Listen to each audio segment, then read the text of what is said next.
Assalamualaikum dan salam sejahtera. Anda sedang menonton 999.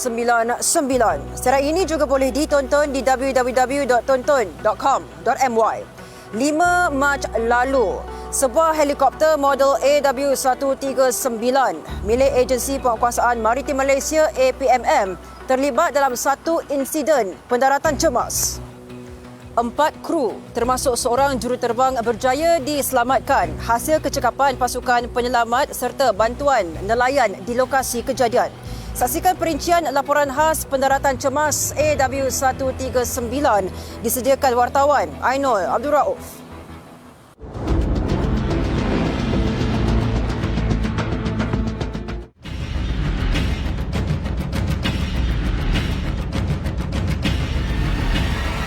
Memang terkejut lah. Saya tak pernah pun. Tak pernah ada pengalaman terkejut lah. Helikopter jatuh depan mata kan. Of course, perasaan amat sedih. Hopefully, kejadian ini tidak akan berulang lagi. Masya Allah. Helikopter jatuh.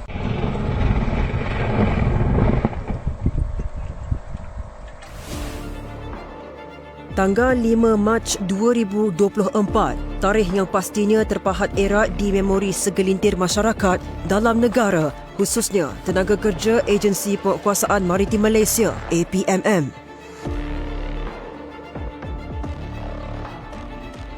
Ia susulan insiden pendaratan cemas melibatkan sebuah helikopter AW139 milik agensi berkenaan kira-kira 5 batu nautika berhampiran Pulau Angsa, Kuala Selangor.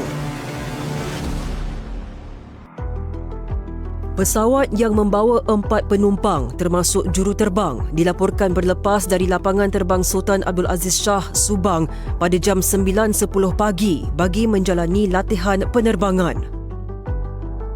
Namun, pesawat berkenaan dipercayai telah terputus hubungan dengan Menara Kawalan Trafik Udara pada jam 9.20 pagi.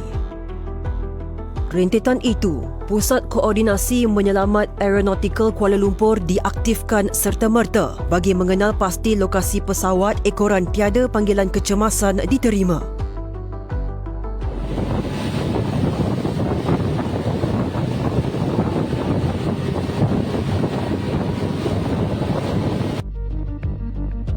Lelaki berusia 38 tahun ini mengatakan aktiviti memancing bersama 6 lagi rakannya tergendala seketika sejurus melihat kejadian terbabit berlaku kira-kira 2 km dari lokasi mereka. Kami start pergi mancing tu pada pukul 8 pagi lah. Kami naik bot. Kami memang pergi dekat Boya Kuning tu untuk first mancing lah. Tengah-tengah ikat perambut apa semua, mancing kat situ. Tiba-tiba saya seorang yang perasan kata ada nampak helikopter terbang rendah. Saya bagi tahu kat Tekong tu, dia kata sini memang tempat APMM berlatih. Tak apalah, saya pun tak hirau, saya duduk ikat mancing saya. Tiba-tiba dia turun, dia naik dalam 2 kali macam tu. Cuba nak turun sekali lagi, dia dah pusing. Pusing-pusing, dia cuba naik balik atas. Dalam 5-6 kali pusing, meletup di bahagian ekor. Pop, baru dia jatuh. Memang kuatlah bunyi dia. Bukan bunyi tempas tu, bunyi meletup tu dulu. Kami nampaklah dia punya ekor tu patah, lepas tu kipas tu patah, nampak.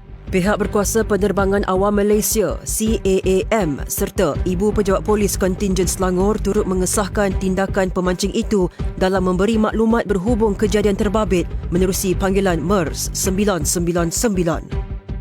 Dalam 5 minit ada 2 bot lagi kat tepi saya tu. Dia orang menghala, saya terus telefon dia orang lah. Telefon 999, lepas tu sambung-sambung sana, banyaklah saya angkat telefon. Tak tahulah, kita dah, hati kita dah tengok benda dah macam tu, kita pun kesian lah kan.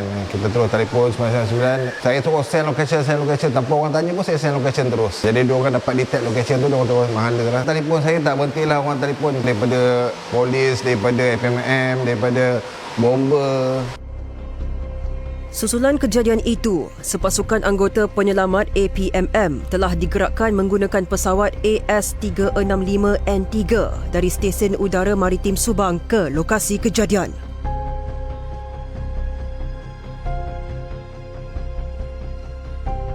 Menurut Ketua Skuadron Phoenix AW139 APMM, Lieutenant Commander Maritim Tengku Zamil Tengku Zalwai, kaedah underwater escape telah dipraktikkan oleh kesemua mangsa bagi membolehkan mereka keluar dari pesawat yang terhempas itu. Kru AS335N3 telah membuat tinjauan untuk memastikan semua berada dalam keadaan selamat dan pesawat telah membuat prosedur untuk melakukan winching. Aircraft berada 1 o'clock position. Rescue semua diturunkan. Semua kru AW139 telah dibawa ke pesawat AS335N3. Underwater escape training ini adalah amat penting sekiranya terjadi kemalangan ataupun pendaratan cemas di air, di mana kru dapat mengelak risiko terperangkap di dalam aircraft ataupun dalam air. So dengan ada training ini, kru berjaya menenangkan diri dan mengikut segala teknik-teknik yang telah diajar supaya dapat keluar daripada aircraft dan seterusnya keluar daripada air dan mendapatkan bantuan. Tambahnya, pesawat terbabit juga dilengkapi dengan ciri-ciri keselamatan tersendiri seperti pelampung udara yang mampu menghalang daripada tenggelam ke dasar laut. Kelebihan pesawat ini adalah pertamanya dia mempunyai sistem navigation dan avionik yang terkini dan sesuai untuk pelbagai misi. And then pesawat ini juga mempunyai winching system yang mana sesuai digunakan untuk misi menyelamat di laut maupun di darat. Dan keselamatan yang ada pada pesawat ini, dia mempunyai aircraft float dan lifecraft yang boleh diaktifkan secara automatik apabila pesawat ini landing di atas air ataupun membuat pendaratan cemas di atas air, dan boleh dikatakan boleh membuat multi role. The tasking will be a winching tasking, will be a fast roping tasking, will be a civilian tasking. It's up to the role. Yang paling kita ada ialah ruang kabin dia agak besar, so dia sesuai untuk diletakkan passenger ataupun tim PTK untuk special mission lah.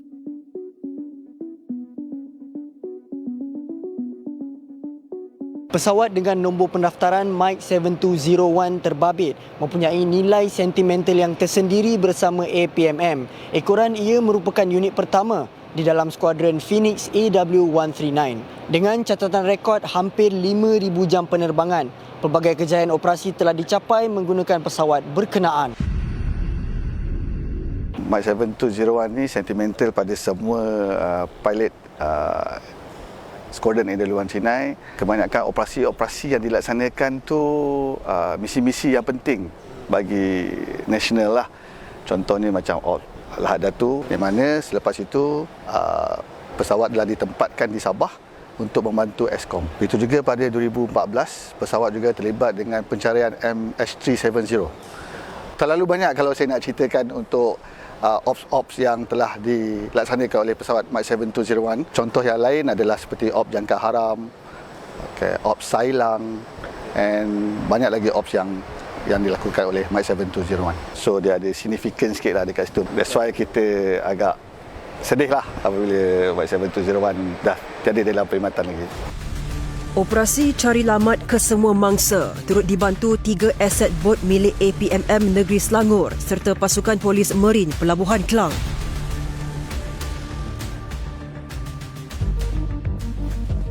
Mengimbau kembali detik cemas yang dilaluinya, Muhammad Ridwan turut meluahkan rasa syukur apabila tindakannya menghubungi pihak berkuasa dapat mempercepat proses mengesan lokasi mangsa. Saya memang kalau selalu tu tak selalu lah, ingat 5-6 kali lah saya dah pergi. Memang saya tekong yang sama lah, saya pergi dekat tempat helikopter jatuh tu memang tempat ikan. Memang tempat kami mancing kat situ.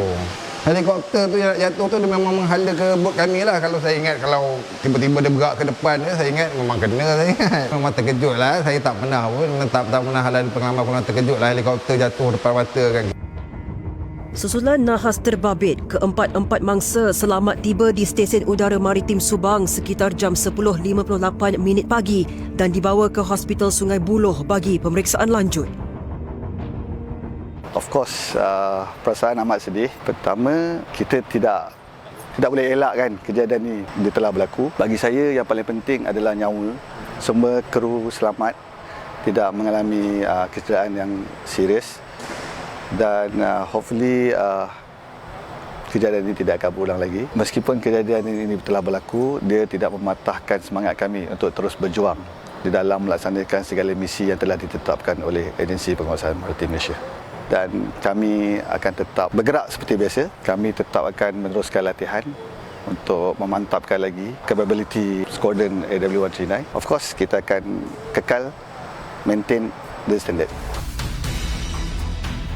Kira-kira jam 12.15 pagi pada 6 Mac lalu, bangkai helikopter berkenaan berjaya dibawa naik dari laut menerusi bantuan pihak syarikat penyelenggaraan pesawat udara terbabit sebelum dibawa ke Stesen Udara Maritim Subang untuk tindakan lanjut. Manakala, siasatan berhubung insiden pendaratan cemas terbabit dikendalikan pihak lembaga siasatan APMM bagi mengenal pasti punca sebenar kejadian tersebut berlaku. Laporan Ainul Abdul Rauf 999